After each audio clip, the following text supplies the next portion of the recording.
Okay. Senator Coons, thank you for joining us this morning. I think your point in the op-ed was pretty interesting, just this idea that you can tackle inflation or you can do mass deportations of immigration, but probably not both at the same time. Becky, thanks for a chance to be on this morning.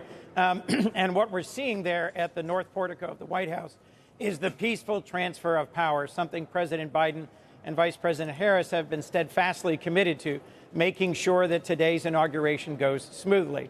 The editorial you're referencing, which was posted on the Bulwark this morning, is one where I say that if President-elect Trump genuinely intends to impose double-digit tariffs, price hikes on products coming into the United States from Canada, Mexico, and China, it'll raise prices.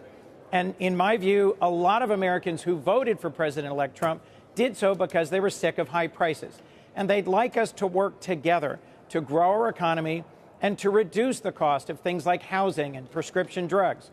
But if we slap 25% tariffs on everything coming in from Canada, the price of gas will go up and the price of housing will go up, given how much oil and lumber we import from Canada. So that was my first point.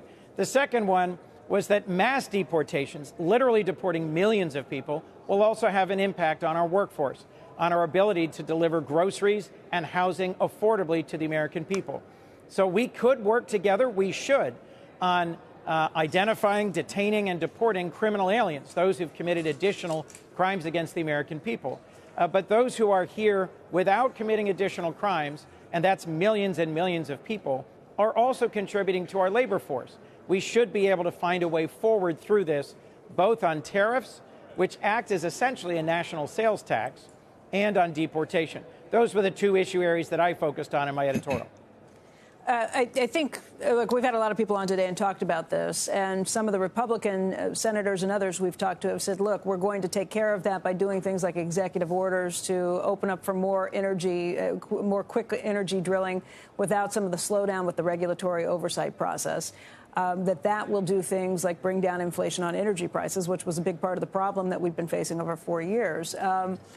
Look, we're still looking at inflation, Becky, even though it's come down. Go ahead, Senator. If I could, on that point, this past year, the United States produced more oil and gas than at any time in its history. We produced both more renewable energy and more oil and gas than the United States ever has before. So this idea that somehow unleashing drilling is going to bring down energy prices, I think flies in the face of the facts that we are already the world's leading oil and gas producer, as well as producing a record amount of renewables in the past year. Not energy prices, but prices overall, inflationary prices are up about 20% from where they were when President Biden took office. Obviously, they've come down, but those are some pretty persistent numbers, some pretty persistent price shocks to the American people. I hear your point about thinking it's going to be very difficult to keep inflation under control while you're also exporting mass numbers of illegal immigrants who are working here in this country, 8.3 million, according to the Pew Research Center. But there are also people who will say, look, you can't flout the law. You can't not enforce the law when it comes to these things. We should be looking at ways for more legal immigration.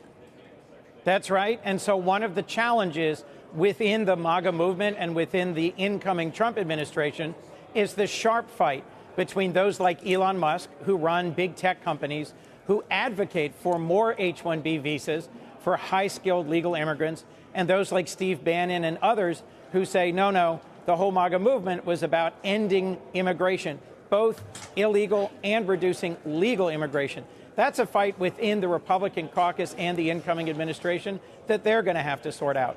I think we need more high-skilled legal immigration in order to keep our currently strong economy moving forward. Look, in recent months, we've had record stock market highs. We've had periods of record low unemployment. I think that President Biden is leaving President Trump a strong economy, stronger than any other developed economy in how it's recovered from the pandemic. Yes, prices went up a lot because of the recovery from the pandemic. Inflation is coming down and prices have stabilized. I look forward to finding ways we can work with the incoming administration to continue in that direction, because that's what Delawareans asked me to do. But where he wants to do things that will shoot prices up, like imposing high tariffs on our top 3 trading partners, I just think that's a bad idea.